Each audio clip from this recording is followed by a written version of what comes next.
TMC MLA signature विवाद मामले में अभिषेक बनर्जी की परेशानी कम होने का नाम नहीं ले रहा है। संडे से लेकर ट्यूसडे तक यानी इतवार से लेकर मंगल तक अभिषेक बनर्जी को कभी सीआईडी तो कभी ईडी का दफ्तर का चक्कर काटना पड़ेगा। आज सुबह सवेरे सीआईडी की टीम ने अभिषेक बनर्जी को भवानी भवन में बुलाया था, यानी 12 बजे का टाइमिंग दिया गया था, मगर अभिषेक बनर्जी ने वक्त से पहले 11:45 में भवानी भवन सीआईडी दफ्तर में पहुंचे, जो आप तस्वीर के माध्यम से देख पा रहे हैं।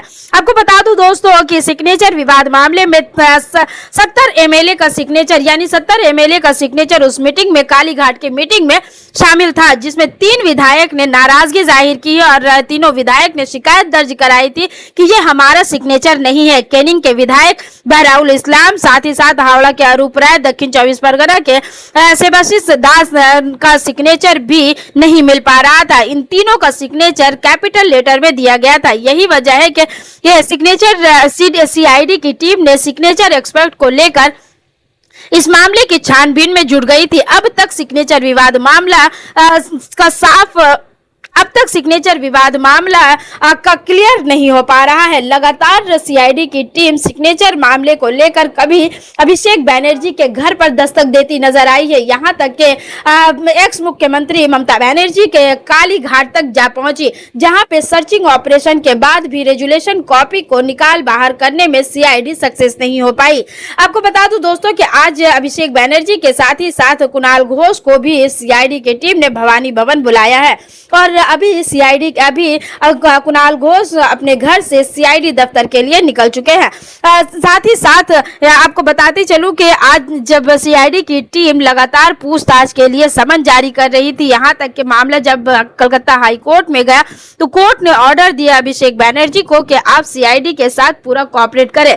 यही वजह है कि आज सीआईडी दफ्तर में अभिषेक बनर्जी वक्त से पहले हाजिर हुए हैं, मगर रेजुलेशन कॉपी का अब तक खुलासा नहीं हो पाया है। आखिर वो रेजुलेशन कॉपी कहां गई है। साथ ही साथ आपको बता दूं कि इस मामले में एमएलए नैना बंदोपाध्याय के साथ ही साथ कई एमएलए को भी सिग्नेचर नहीं मिलने के कारण यानी सिग्नेचर कॉपी नहीं होने के कारण पूछताछ किया गया था।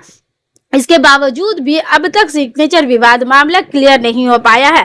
अब आज देखने वाली बात ये होगी कि Abhishek Banerjee signature resolution copy CID के हाथों में सौंपते हैं या नहीं, या इसका आगे का मामला क्या होगा, क्योंकि अब तक सीआईडी रेजुलेशन कॉपी का ही लगातार डिमांड कर रही थी।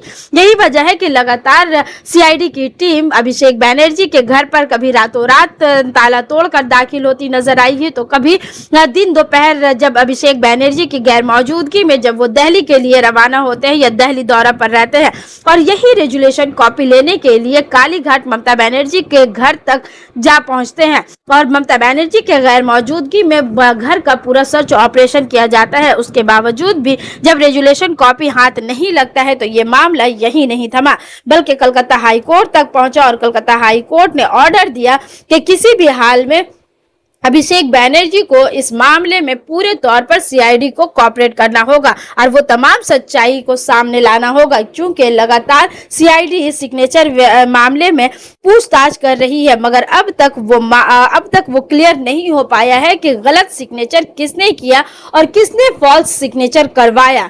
ये 2 सवाल को लेकर अब तक सीआईडी पूरे तौर पर इस मामले को सुलझाने में नाकाम हो रही है। अब देखने वाली बात ये होगी कि अभिषेक बनर्जी सीआईडी को कितना कोऑपरेट कर रहा है और वो रेजुलेशन कॉपी सीआईडी के हाथ लगता है या नहीं।